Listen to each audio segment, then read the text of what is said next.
Megan, a lot has changed since my boys started solids, but one thing hasn't. Parents are always looking for delicious options that deliver the most nutrition as affordably as possible. We all want what's best for our kids. Which is why we're so thrilled to share Amara Organic Foods. Their baby foods deliver all of the taste, textures, and nutrients of fresh purees with the convenience of an on-the-go powder. Yes, powder. Amara is a small company making big changes in the baby food space. When founder Jessica realized that by removing the water content from fresh foods, she could retain all of their nutrients and flavor without having to boil them to death, she partnered with an infant nutritionist to turn these super powders into a less processed, more affordable baby food option. You just add water, breast milk, or formula to your Amara baby food powder, mix and serve. This allows you to customize the texture of your baby's meal, which is ready in seconds. All of this and Amara is 100% organic, non GMO, and plant based without any added preservatives or sugars. In fact, Amara has 50% less natural sugar than leading brands and still costs less than $2 a meal. It's no wonder that Amara was voted best baby food by The Bump, Good Housekeeping, and What to Expect. Learn more at amaraorganicfoods.com/DIJFY and get 25% off their online shop using our exclusive code FEEDYOU25. That's FEEDYOU25 for 25% off any purchase at amaraorganicfoods.com/DIJFY, short for Didn't I Just Feed You?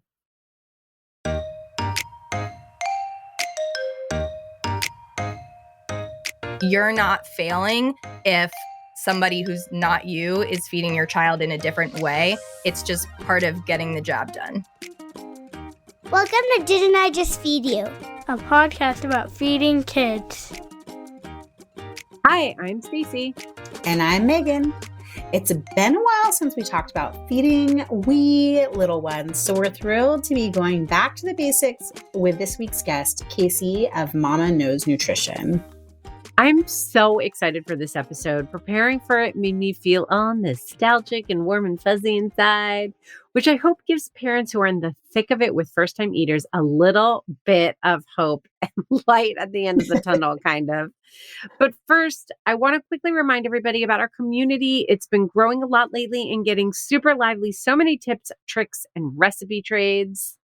It's definitely the most helpful and supportive place on the internet for family cooks, so be sure to join us.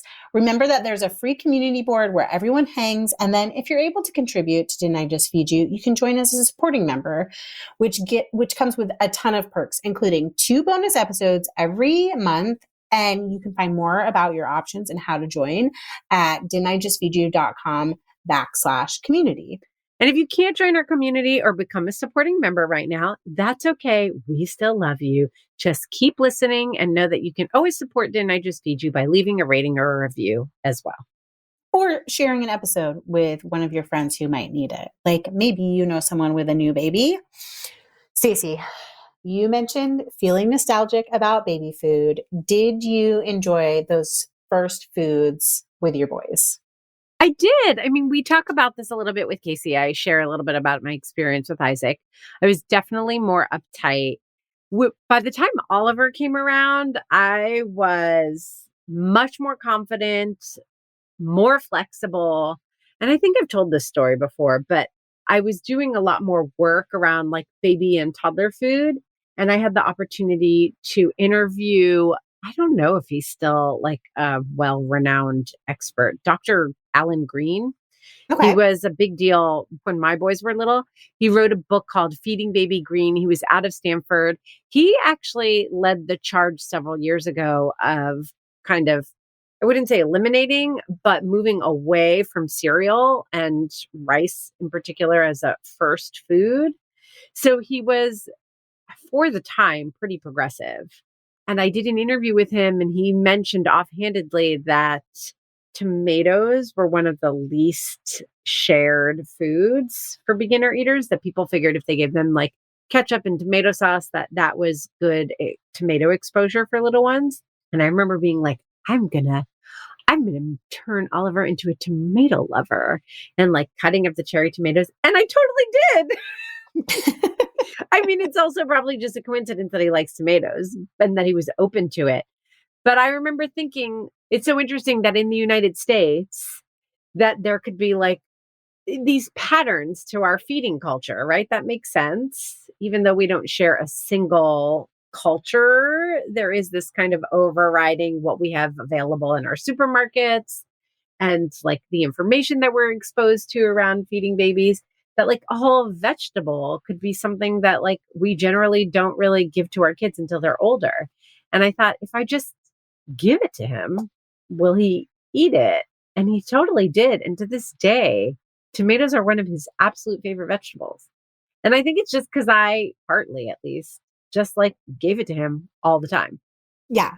I think the thing with tomatoes, and we talk about this a little bit with Kacie, is like choking. I think people worry, especially like talking about cherry tomatoes or even heirloom tomatoes, like that there's like the skin that can feel like a little bit tough. And then not to mention the mess of it. So like I feel not surprised by that, but also I'm so proud. I'm so proud of you, Stacey. You made a tomato lover. Tomatoes. I made progress with the tomato, but I remember that being like a really fun and exciting experiment. Yes. You know what I mean? And like, that's really how I approached feeding, especially with Oliver, as just like a fun experiment, like cooking foods that worked for all of us and giving it to him and curries and herbs and spices. And I was just really kind of fascinated by all of that and kind of bucking the trend. With Isaac, I was too, but I was just much more of a nervous Nelly Yeah, you were about it. I was a new parent. The choking felt scarier. The allergens felt scarier. You know, I just didn't want anything to happen to precious Isaac. Right? Oh, your first baby. And now he's like basically a grown-up who feeds himself as 100%. Much junk food and fast food as he possibly can. There he goes. It reminds me forever of the meme. I think we shared it recently on Didn't I Just Feed You's Instagram, where it's like baby-led weaning purees. Like it's like 2 slides and they all come together to the kids who like eat the Cheerios off of the floor of the car. Totally. And it is so that way. Like it doesn't really matter. I was so excited to start solids. Well, more purees with Ella. Ella's 10. And I felt like that was sort of the trend then, was like everyone was making their own purees. I was probably spending too much time on Pinterest, seeing all the like beautiful rainbows of purees. And we are going to talk a little bit about breastfeeding and like bottle feeding later in the season. But I struggled so much with feeding Ella in her first 6 months with breastfeeding and then eventually moving to formula, that when it was time to do solids, I was like all in. Yeah. Like, I will totally make all of the purees. I will become obsessed with this thing. And I think in some ways that took a little bit of the joy out of like it was hard to find joy in it.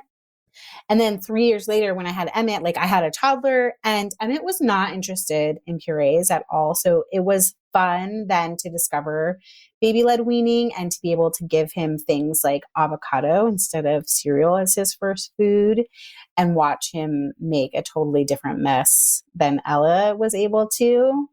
And then they both would prefer to have chicken nuggets above all else. Funny. Most nights, or plain pasta. So it kind of, and we'll talk about this, like in the end, you just do your best and it all kind of doesn't matter as long as they're being fed. 100%. And I hope that's what people take away, that there's some like a few like top line things that you can think about, some things to just be aware about. But for the most part, try to have fun with it and have an adventure. I have a picture of baby Isaac eating avocado, his very first solid food. I gave him avocado for the first time. God. We're going to share because I've got the same. So cute. I don't remember Oliver's first meal. Yeah. Do you remember? You said Emmett was avocado. Emmett was definitely avocado. I mean, I think we had tried a couple, like maybe sweet potato puree and maybe like an applesauce puree. And he was like, absolutely not eating those. So his first like real thing where he was like, yes, I am into this, was avocado. And with Ella, I definitely started with cereal. Like that was the recommendation. I think it was oat cereal. I didn't or do rice cereal cereal. with either of my Yeah, kids. I never fed them cereal, baby cereal at all. that's awesome. I I mean, mean, I just wasn't, I was too excited for food. You know what I yes, mean? I yeah. wanted to get into See, the I wanted food. to do it right. And like at the time, Right. Yeah. That was the recommendation, like rice cereal. And she'd struggled a little bit in her early months to like gain weight. So I had also this Same like with Isaac. pressure from my pediatrician, the lactation consultant we were seeing, from my mother-in-law, from my husband, to like get that baby some cereal. That's funny because we'll talk about these stories, but the same with Isaac. But Isaac, I had the pressure to fatten him up when he was still just 3 months. Yeah. And we'll talk about more why, because it was traumatic, but he wasn't eating solids yet. So by the time he ate solids, this kid ballooned like you would not believe, because he had probably been starving literally for Yes. the first 3 months Yes. of life. And as soon as he was offered formula, he was like, "Look, look, look, look, look, look, look." And he fattened up so fast. We used to call him Isaac because he had the biggest Wait, baby legs. does he know that? Yes, he totally Okay. does. I mean, he Okay. really was like the fattest. He was like, finally, food. My goodness. Oh, So by the time we got to solids, this kid was already like a hulking baby. yeah. I just all of a sudden am nostalgic for chunky baby Oh thighs. my gosh, it is the It's cutest. pretty All great. of it was always fat skinny. You know what I mean? Yeah. Like he had rolls, but it wasn't the same sort of intensity. That's Yeah. Ella. That was Ella. Like she had rolls, but it wasn't the same intensity. And Emmett was just a chunk. Yes. I love a good chunky baby. Okay. I feel like we listen to us. We're like getting way too nostalgic. And some of this we talk about with Kacie. So I think we should like get right into the basics with her, because we know that like we do have parents who are listening who have new babies, pandemic babies Yay, that are pandemic starting babies. solids soon. Yay. Kacie Barnes is a registered dietitian nutritionist who helps family with young kids make healthy eating approachable and attainable. Kacie shares nutrition tips, hacks, and meal ideas on Instagram and her website, mamaknowsnutrition.com. She has a Master of Clinical Nutrition from UT Southwestern and earned her bachelor's degree at NYU. Kacie currently lives in Dallas, Texas with her husband and 2 kids. Find her as at Mama Knows Nutrition on Instagram and right here on Didn't I Just Feed You? Kacie, we are so excited to have you on Didn't I Just Feed You? We recently learned that we have a lot more moms of littles in our audience. And I can't believe that in 3 years, we really haven't talked about baby food. Stacey and I both have older kids, so we are a little bit out of the loop on what's like current recommendations for feeding babies. So let's start with like when to start. What are some of the key markers or behavioral things to knowing that your baby is ready to start solids? That's a great place to start. And thank y'all for having me. I'm so glad to be here. So, the first thing is that a lot of times you'll hear from your pediatrician something that you hear different from your mom or your friends or whatever. But from a developmental perspective, what we're really looking for is a couple things from baby to show that they're ready. And this usually happens around 6 months. We recommend exclusively breastfeeding or formula feeding right up until about that 6 month mark. But then you want to see that baby is able to sit up pretty much unassisted. We want to see that they're interested in food. So you might even find that they're like grabbing for your food when they see you eating. And that's a great sign that they're getting ready. And we want them to be able to bring foods or toys to their mouth at this point. Sometimes you might hear that they need to lose the tongue thrust reflex, but it usually doesn't go away altogether. But if they're just shoving everything out of their mouth, they might not be quite ready, but usually that kind of lessens over time. Yes. It's so interesting. I had the experience of my daughter, who's 10 now, like when she was a baby, the recommendation was like to start with cereals around 4 months when there was sort of like the developmental signs. And of course, my dear mother-in-law, who I love very much, was like, "Oh, you can like go ahead and start right at 4 months, even if she's not ready." And even my son, who's 3 years younger, the recommendation changed. So what's the recommendation now for foods to start? Yeah, it has changed so much. And even just my son is 7, and I know that it's changed so much since then. So now we really suggest starting in with a variety of foods, like right off the bat. So fruits, vegetables, meats, anything really. You don't have to start with just cereal. And in fact, we recommend that you don't start with just cereal because it's not the most nutritious option. And we're now seeing all these concerns about the heavy metals in the rice and all of that. And so there's really no reason. The reason why they thought it was a good place to start is because rice is very hypoallergenic. And so that was a thought of like, okay, babies won't have a reaction to this. But now we know it's much better to introduce allergens early on. So it's kind of the exact opposite of what we used to think. Okay, so let's talk about that because allergens is still a huge fear among a lot of parents, very understandably. And especially as the kids get older, we all know this with school-aged kids. You do, it's like you want to be expansive in the beginning and like be a little bit fearless around the high allergen foods. But then when they become school-aged kids again, we have to be mindful of the entire community, and there might be kids with food allergies. So, it's like no peanut butter, no sesame, even in our school. But when they're babies and you're just starting solids, eggs, peanut butter, sesame, coconut, like really all of it, like we're just going for it, right?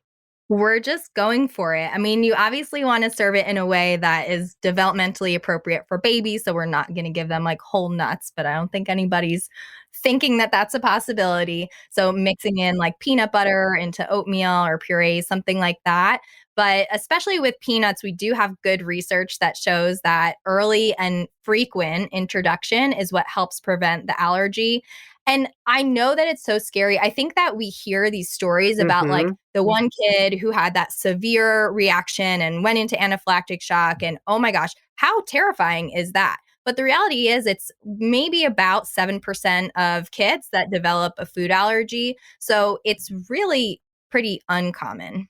But is there a way that you should introduce it? Like, should you be more vigilant? Should you isolate high allergen foods as opposed to like if you're going to serve like squash and apple and fennel all at once, go for it. But if you're going to introduce peanut butter, maybe just pair it with oatmeal or something simple that your kid already tolerates, or is even that outdated advice? No, I think you can do that. Okay. I mean, the current recommendations say that you can introduce pretty much whatever, but I think for parents' peace of mind and just for ease of like identifying if there is something, you can more easily identify what the problem is if you know, okay, I only introduced peanut butter on this day. I didn't also introduce egg and dairy all at once. Right. I have this memory so clear. My older one is 15 years old. And so it's pretty amazing that I still remember this so vividly. I was at a picnic in Central Park with a bunch of coworkers, and I was holding Isaac and I was eating stuff. Like people were handing me food because I only had one hand free. And every time I put something to my mouth, he was like lunging for it. Like he was like leaning forward. He must have been like 4.5 or 5 months. And everybody was like, "Are you feeding this kid? This kid obviously wants food. He's ready." And I was like, "He's not ready yet. He's not 6 months."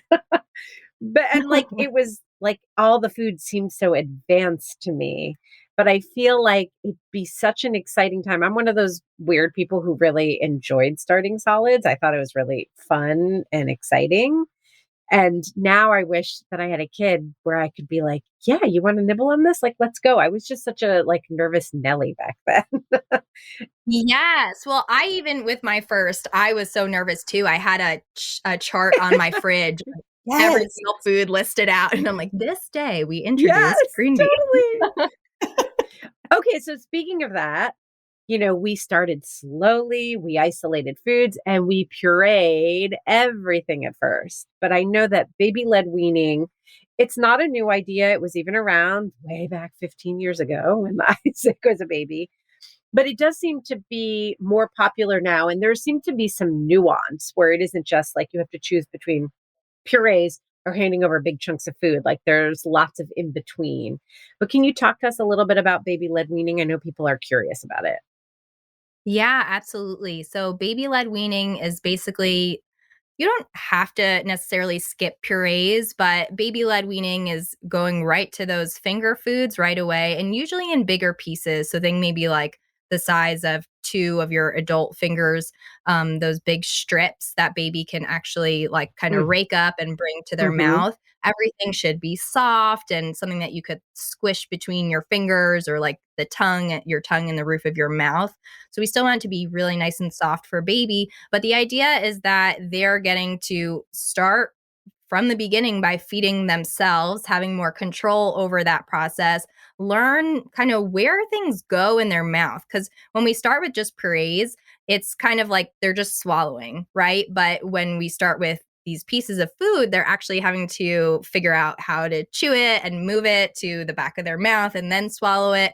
So there's really a lot of learning that goes on. And just from a texture perspective and exposure, like I love the idea of babies getting messy, like Mm-hmm. getting it all in their hands, getting it all over their face. Like as a parent, I don't love that part, but as a professional, like that texture experience, like we see so many picky kids now, and a lot of them were just fed with a spoon because this is what we are taught. They're fed with a spoon and then they're wiped right away, and they don't touch the food, they don't experience it. And so it's a very big change from the way that most of us were raised and learned to feed our kids. And it's this, like you said, it's not a new idea, but it's definitely a lot more popular now. And I think the benefits are more understood and celebrated now. I never even thought about that whole like wiping between each bite, which I'm so guilty of.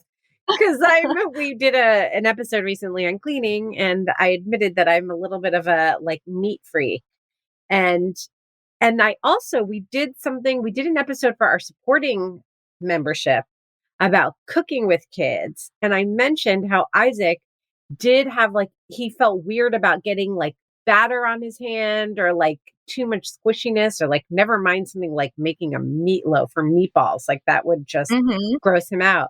But it is true, not that I'm trying to draw a direct line, that I was always like wiping him up and keeping the area clean, and like, he never really had an opportunity to like feel that food on his hand. Yeah, it's so common. And even just the whole sensory play, Yeah. you see all these ideas all over the internet now. Yes. Even 7 years ago, I didn't even know that was a thing. Yeah, that's so Yes. interesting how how all these ideas link up. When you start to think about feeding as a set of skills, physical skills, and not just about the food, but that there's like kids have to learn. They have to learn, how to pick things up with their fingers. They have to learn how to like move food in the back of their mouth with their tongue. That giving them a wide range of experience also gives them a lot of opportunity to learn a whole bunch of skills that add up to what we think of as just being automatic.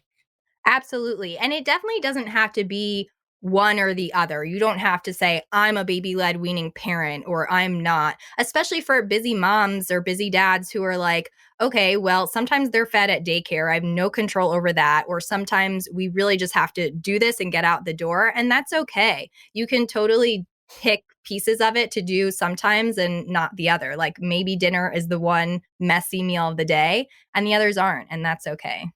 I'm so curious, and this is maybe me asking you to therapize me a little bit, but because like I have a 10-year-old and a 7-year-old, and in between like my 10-year-old being born, who she exclusively started with cereal and purees, and then my son who's 7, had zero interest in purees, and so we did more baby-led weaning style feeding with him. And he's now a much more adventurous eater than my 10-year-old. Is there any research that connects baby-led weaning with selective eating in older kids? Is how we choose to feed our babies impactful to how they eat later on in life?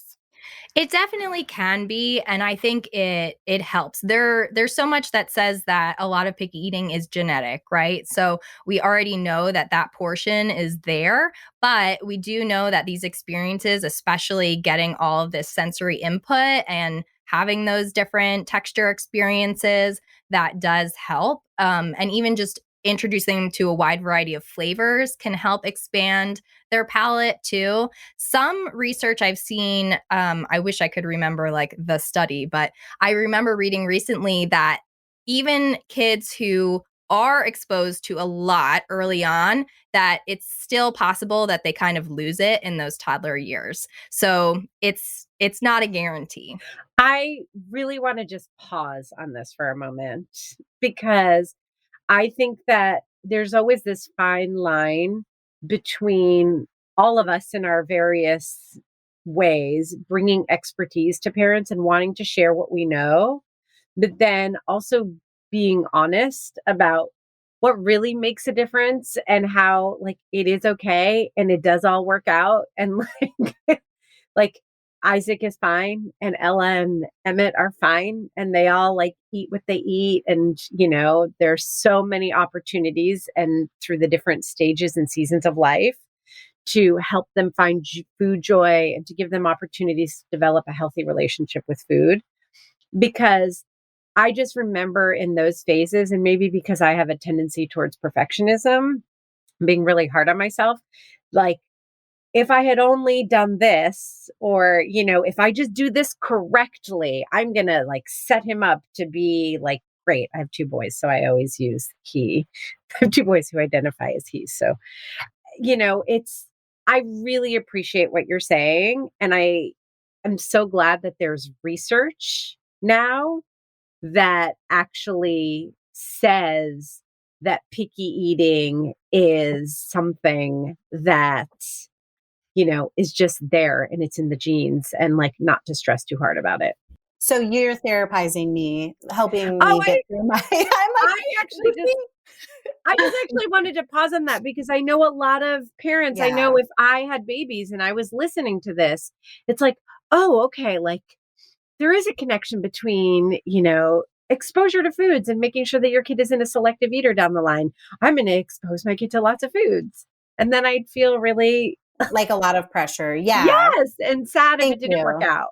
Yeah. I mean, I'm just trying to explore the root cause of everything. Like we talked with a foster mom recently, we talked about how like not having access to food sometimes can impact our later relationship with food. And so it's very interesting as I look back on parenting babies and seeing how they develop, and also my own experience with food and growing up. But Stacey's point also leads me to want to get like very brass tacks and ask, so from 6 months to a year, what are the big nutrition concerns, no matter what style of feeding you choose for your family? Yeah, that's a good question. And for babies who are around 6 months and up, what I would say is that we want to make sure that we're getting them an iron source, especially breastfed babies, because they're not getting that in the breast milk, the way that formula is fortified with iron. So that could look like meat, but it doesn't have to. It could mean beans, lentils, that kind of thing. And I find beans and lentils are really great food for babies because it's already so soft and ready for them.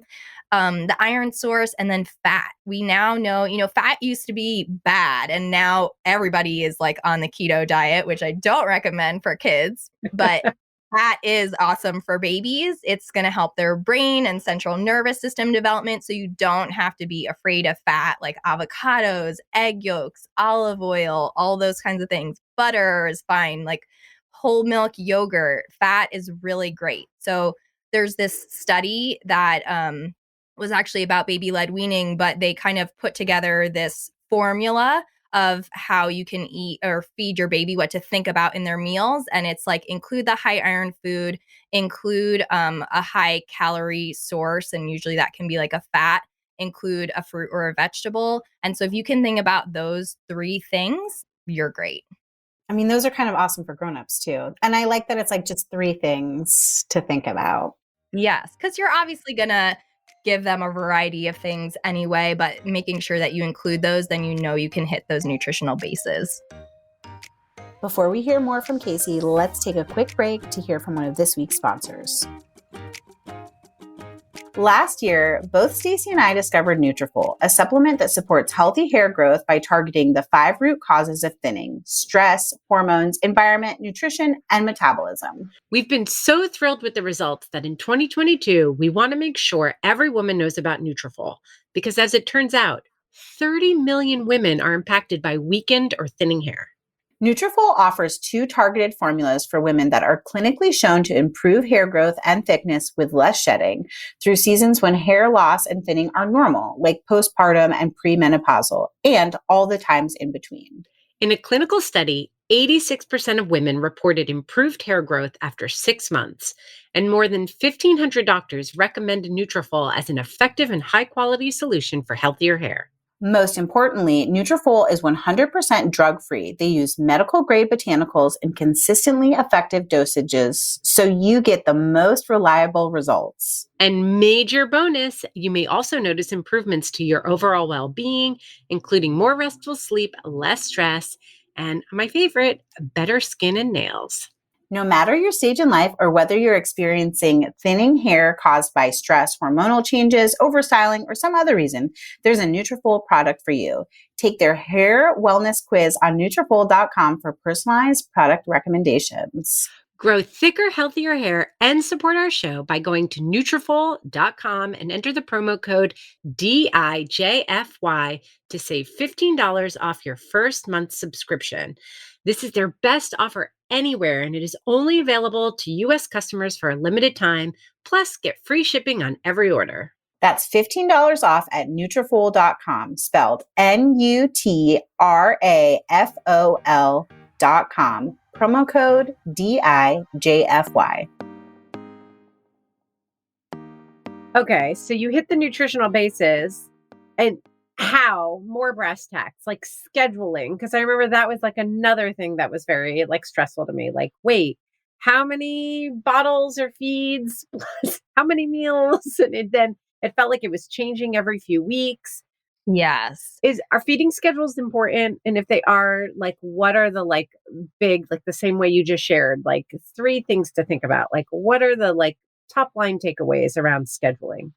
You want to think about 3 to 4 hours max between feedings. So whatever that looks like, that's kind of the max that we want them to go without eating, whether that's a bottle or nursing or a solid meal. When they're first starting out, you really only need to feed them solids once a day. And that could be any time of the day that works best for you. It doesn't have to be dinner. It doesn't even have to be like at your mealtime. It's just what works for you. By the time they're 9 months, we want to see 2 meals. And then once we get to really 10, 11 months, I want to see 3 meals. But again, there's wiggle room there. And it's going to vary. Like some moms are breastfeeding on demand. Some are sticking to really strict bottle feeding schedule. There's no one right way here beyond making sure that it's not so frequent. Like I don't want baby eating every single hour. That's not the best for their digestion and their overall schedule, and no more than 3 to 4 hours. So if we can find somewhere in between there, I wouldn't stress about the exact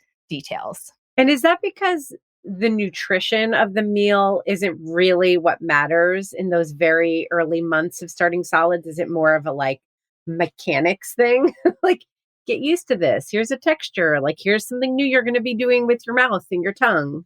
Yeah, they don't get that much actual food when they're first starting out, and that's okay. Like we don't need to be counting up like, I think they got maybe 3 teaspoons. It's okay. Like you want to follow their cues, and they're going to show you if they're still hungry. They're going to be opening their mouth, like reaching for the food, doing those kinds of signs. And when they're done, they're like batting you away. They're turning their head. They're shoving the food off the tray. So the amount they're gonna give you that information, which is great.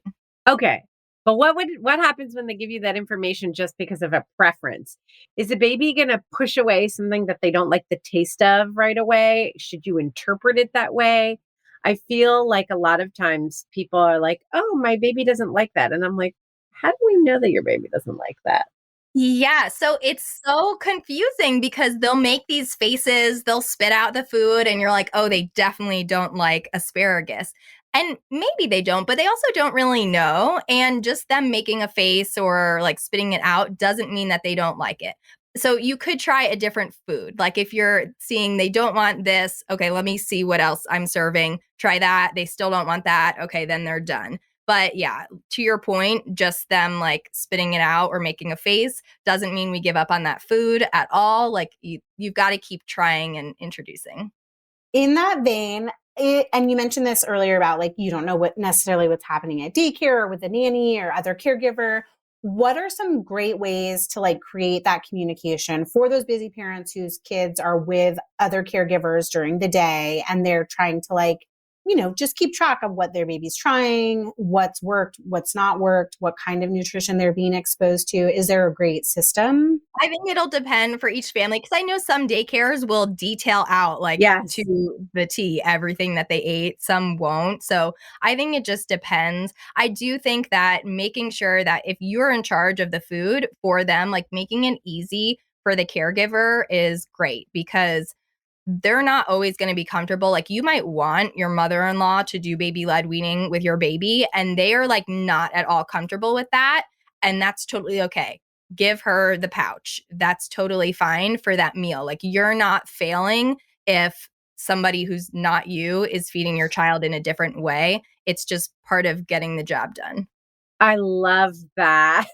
I want that soundbite forever and ever. Because it's about everything. It's so like that's such an important point way beyond the starting solid stage, and you're not failing. I mean, even all the way to teen years, you're not failing when your child starts to feed himself Yes. and makes decisions that you wouldn't make if you were still in charge of their food.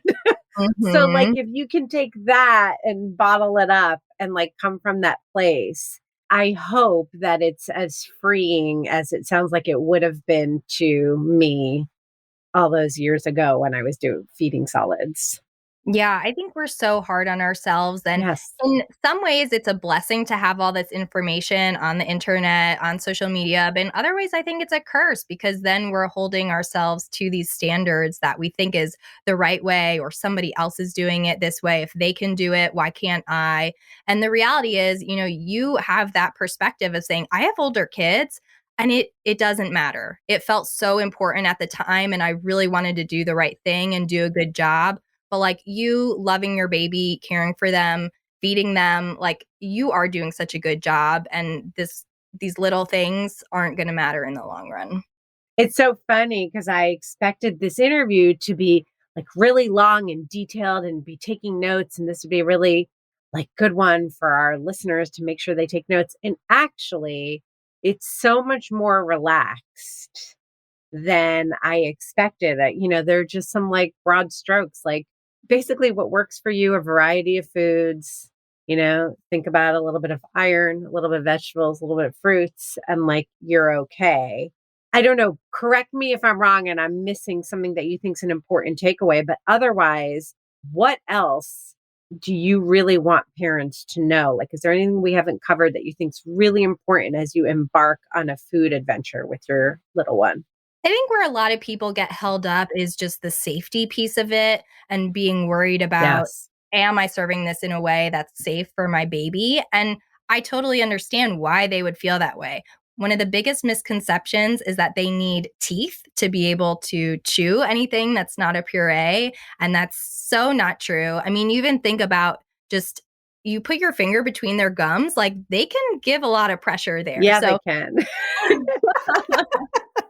gums can do the trick. So they can't like tear off a piece of steak. So we're not gonna, expect them to be able to do something like that. But they can mash really well. And so that's why I talk about like being able to smush something between your fingers or being able to smush it with your tongue to the roof of your mouth. Like that's generally what they're able to do. There's one resource that I love, and most of it is free, solidstarts.com has this whole library of food introduction. So any food that you think, I don't know how to safely feed this to my baby, they have the answer. And it's truly a wonderful resource.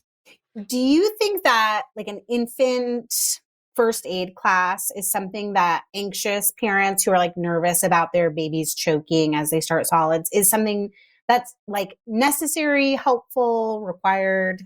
Absolutely, 100%. I think all parents should do it because just having that knowledge is definitely going to make you feel more confident of, okay, if something were to happen, I know what to do.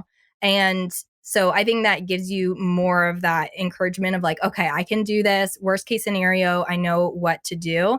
And there's this huge difference between gagging and choking. Mm. And most people think that gagging is choking when it's actually completely opposite. Like gagging is this protective mechanism that happens in the mouth. Their food is still in the mouth, whereas choking is blocking their airway. So when you see them like making the faces and they might be like coughing or you're like, are they okay? And that's them gagging, and that's great. Like that's them just, they might have lost track of the food in their mouth and they're just kind of trying to get it to the right place. So gagging is a good thing. Whereas I think we are conditioned to think like something's wrong, this is bad, they're not ready for this food. And it's really just them it's part of their learning process, and it's okay. But it still can be hard to watch. Yes. I'm thinking about even my own husband and my mother-in-law who are very like choking concerned. I don't even know if that's a term, but it's like their number one concern. And so that was always like a challenge in doing solids with our kids, was that any kind of choking, any sort of awkwardness in feeding, both of them were like, this is the end, crisis. It's scary. The babies are very dramatic. Yes, very dramatic. Right. Well, and they can't talk to you. Yes. You don't know. Yes. But choking is silent. And so that's why I say the number one thing is to make sure that you are with your baby when they're eating.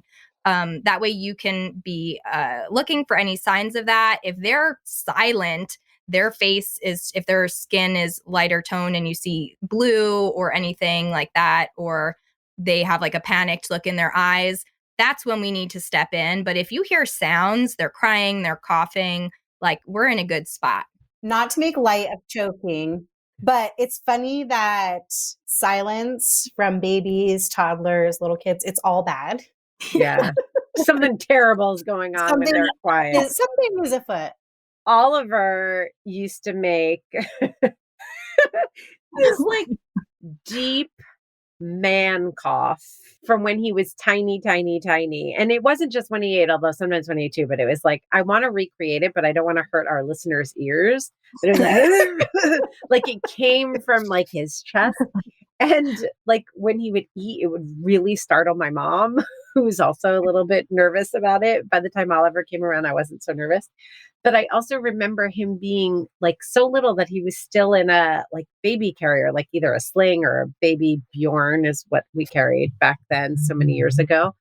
And he would be like, people would be like, oh my God, what is on that woman's chest? Like, what kind of creature is that? And then on top of it, yes, he got his teeth really early too. So then they'd like look at him and he'd smile, and it was this tiny baby with this man cough and then these teeth, and it was like freaky. We were like, what is that baby? What is up with that baby? Anyway, he grew up and he's very handsome, I'll have you know. Have you seen that though? On like Instagram, people will Photoshop like a full set of teeth onto their baby. They're like, that's what I want. It seriously looked like that. It was really, really weird looking for a while. I'm going to try to dig up a photo to share on our Instagram because it was really funny. People really used to comment all the time. Anyway, sweet Oliver. I do have one more question because we've talked about baby-led weaning in terms of like ingredients and softness and cutting things up. But what about if you just want to cook food for yourself and feed it to your baby too? There's going to be more spice, more flavor, but also maybe more salt, maybe more sugar. Are those things you have to worry about? And then can you just like take what you're making and kind of like pulse it up to the right texture and hand it over? Yes, that's honestly the easiest thing. Although I say that's easy, but I remember being in the stage of feeding myself, my husband, my toddler, and my baby and being like, what am I going to make that actually works for everybody? Yeah. But if you can think about meats that are softer, so anything stewed or ground meats. They're that soft texture you can do for baby. So I would take out baby's portion before you salt it, because we do want to keep the salt on the lower side. That's like a whole topic in and of itself, because there's more research that says that maybe sodium is not as dangerous for them as we have thought it is, but it's still safer to take that out. So salt your portion after you take out babies. Sugar is a no-no for our babies, so we want to avoid it. If you're using a sauce that has 2 grams of sugar in it, I would not worry about that. Like, if they're getting a tiny bit of that sauce or you wipe it off of their portion, you do not have to panic. I think one of the biggest things to know is like your baby will not be harmed by small amounts of these things. The main thing you have to avoid completely is honey, because there is a risk of botulism. But other than that, like tiny amounts, I think there's definitely a lot of people on the internet will make you think that your baby is doomed if they have the tiniest amount of sugar, and that's not true. So we can we can calm down about that. We can calm down about that. But yeah, so I have this free guide on my website if anyone wants to download it. It's called Simply Solids. And I have a lot of pictures in there of meals that I made that also work for baby. You can totally puree it up if you want to, or serve it baby-led weaning style. But things like flaky fish are a really good one. Peppers that you cook till they're really soft into strips. You can do rice with a little bit of cheese or avocado to kind of smush it together so that they can eat it that way. Beans that have been cooked soft and you smash them up. So there's a lot of things that you can do so that you don't have to make your meal, then make the baby's meal, then do all the things. You already are doing so much. We will link to that resource in show notes, because I know so many people are going to want to be able to find it and find your site, which I know offers a ton more resources as well. Kacie, thanks for letting us reminisce about feeding our babies and help our listeners as they start feeding their babies. We loved having you today. Thank you. This is fun. Megan, I already said this with Kacie, so I'm not going to beat a dead horse, but I really do think it's so important that listeners walk away feeling like they're doing a good job and that this isn't rocket science, that there's lots of different ways to do it. There's lots of recommendations. The recommendations that I was given 15 years ago are different than what you were given 10 years ago, are different than what Kacie's giving now. But all of us come out fine in the end. Right? Right? So I'm so glad, because I feel like an expert that I would have interviewed 15 years ago would have brought their expertise, but without also that as part of the conversation. And why we love Kacie so much is because she wanted to highlight that as well. Yes. Also, I'm so glad that she mentioned there's so much more information that's available to everyone, and you don't have to listen to all of it. Just because someone's on the internet is doing it one way doesn't mean that you have to do it that way either. That's exactly what I was going to say. The same thing. I think a really big tip is to find one person or expert whose approach resonates with you, who you feel like you trust after reading some of their material or watching some of their videos, whatever it is, and then kind of just stick with it and then talk to your friends. I mean, really, when I've had moments around the way my kids eat, talking to you is always the thing that makes me feel most grounded and best. You know what I mean? Because I trust you. You get it. You're also like my friend, and you're going to be able to say, you're doing fine, Phyllis. You just need to relax.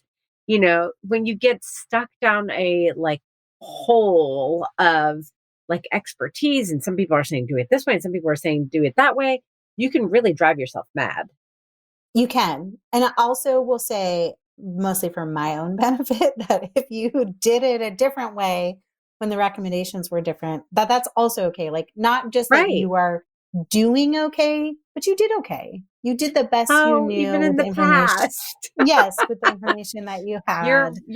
You're parenting yourself right now. I love that. I'm trying something. Yes, I love that. It's true. I'm going to have this, believe me. We have is it next week coming up? We have a breastfeeding It's in episode? a couple weeks. Yeah. Okay. because believe me, it's going to be my turn to do some therapy. I still carry guilt. So much. I can look at photos of Isaac from the first 3 months and actually start crying if I'm in a certain mood because I get so emotional about it. It's very intense. Yes. We're right there. Right together. there. So we In the also thick. get it if you're hard on yourself. That's okay too. Just look at your kid and know that they're fine. Like it's gonna be okay. But I don't have that with solids. I feel like okay, solids. Yeah, I did. We did all right. In fact, part of my whole thing with Isaac now is I'm like, I did a damn good job with you in solids. Like, why are you eating this and that now? Like, why are you eating vegetables? I did my job. Now it's your turn to uphold, which Oh, again man. is proof that even if you think you've done it right, you have no control. They are their own beings. And ultimately, you lay some groundwork, you model some things, and they have to go off and be their own people. And some of what they're going to do and some of the choices they're going to make are going to reflect, you know, what you put forth and what you had hoped for them. And a whole lot isn't. And like, we just got to get over it. We did our best and like, they're their own people. Yes. So I wonder though, do you have anything that like you hold on to, any tips that helped you when you were, besides the tip of like talking to your friends when you're in the thick of it? Like, do you have advice? No, just keep it easy. I remember when I first started One Hungry Mama and I put age recommendations, everyone was like, oh my gosh, it's so helpful. And I remember feeling like a fraud and saying, I wonder when someone's going to notice that nearly every single recipe is 6 months plus, 6 months plus, 6 months plus. It seems like I'm putting them into categories, but I'm basically saying this is for everybody from the beginning. Of course, there were, if a recipe had honey in it, or if it was higher in sugar or salt. So I was paying attention to those things. But for me, that was really about ease. That wasn't just about like shaping a perfect palette in my baby. It was, I felt like when I cooked meals, knowing that I was going to share them with the boys, I would watch the sugar and the salt and like think about things that I might not think about if I was just cooking for me and Mike. And it kind of like made everything a little bit, well, now I don't think of it the same way now that everybody's older and I've done some more work on myself and I don't know, all the things, like all the like fear around food and fat phobia and all of that stuff. But back then I did feel like this makes everything a little bit healthier for everybody and it's one meal and everybody can eat it. And that is what made my life easier. So however you think about it, it doesn't have to be the same way. If I had a baby now, it wouldn't be the same thinking that I had back then. Whatever makes it easy. I thought it was very interesting that Kacie said that making one meal for all four of them actually wasn't easier for her. Yeah. Because then she couldn't figure out what to make. Yeah, I had that experience as well. And part of that, of course, is like our schedule. We did not have two parents who were like Monday through Friday. I couldn't always count on Brian to be home in time for dinner, or sometimes I was getting home late and having to like feed us all on the fly. And so in some ways during the season of having like a toddler and a baby, doing a little bit of meal prep or cooking a big batch of something for the kids one night and like just freezing half of it for a future night were the things that saved me. And to like not stress if if in the beginning everyone's not all eating the same meal at the same time, like there's seasons. That season does not last very long and eventually you all will be at the table in some capacity eating the same things as well. Totally. I do remember being thankful that that my kids got used to some high nutritional density convenience foods. Yeah. So chickpeas, tinned fish, like canned tuna, for example, that was low mercury or wild caught, if that's a concern for you. Avocados, because that always made it so that if I didn't want to share what I was making for me and Mike, or if I was going on the fly, or, you know, we were visiting grandparents or traveling, that I could always grab a pouch or a can of chickpeas or a pouch of tuna and they Well, had a God bless an meal. avocado because it's packaged and it can Yes, go with you totally. and sit perfectly in a cup holder on the way Yeah. wherever you're going. Yeah. So thinking about some convenience foods that are nutrient dense and getting your kid to like them, like those tomatoes, right? Just keep serving Right? it until they like it. Do-do-do-do. You'll That like this also one day. that also makes me think of our sponsor, Amara, because like when we had babies, having like a powder that you could just rehydrate was not Yes. something that you could like basically leave in a diaper bag for an extended period of time, was not something that was available. And like, I'm a little bit jealous that that's available. 100%. And actually that it retains its nutrition because of the way that it's processed, that you don't have Yeah, to cook it or heat treat it. I mean, I know we're repeating what's in the ad, and actually, you guys, this is is not not part of it, but sponsored. This is yeah, not part of what we promised them.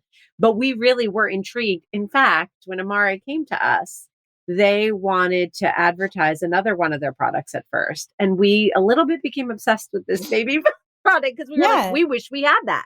yes, Yeah, totally. But having a couple of convenience options, whether they're like a store-bought food or like a can of tuna, like I was saying, is really a lifesaver because for a yeah. really long time, they don't need like meals. Flavor is good to prime their palate, but like if you just get some chickpeas in them or black beans, like you did your job, Yes.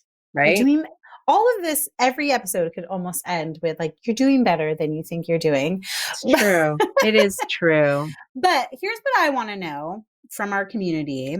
As we've learned that we have like a little, we have more parents of babies in our audience. How can we serve you? Like, what are the resources that you need? We've covered the basics of nutrition and development and staging and allergens. So, like, where are you at in the thick of it that you need help with feeding your family and feeding your babies? So we hope that you will join our listeners community. There's a free area where you can ask questions at didn'tijustfeedyou.com/community. Or if you want some bonus episodes and other goodies, join our supporting community. And you can also find us and keep in touch with us on Instagram, where we're at Didn't I Just Feed You? You can also sign up for our newsletter. And of course, don't forget to subscribe to Didn't I Just Feed You wherever you get your podcasts. Or if you're already a subscriber, we love a rating or a review. They don't only just bring us joy, they're also a way to help other busy home cooks find us. A huge thank you to our editor, Samantha Gatzik. I'm Stacy. And I'm Megan. Stay sane and well fed until next week.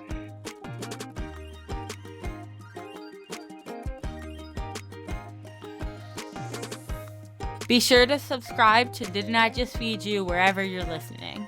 And don't forget to rate and review.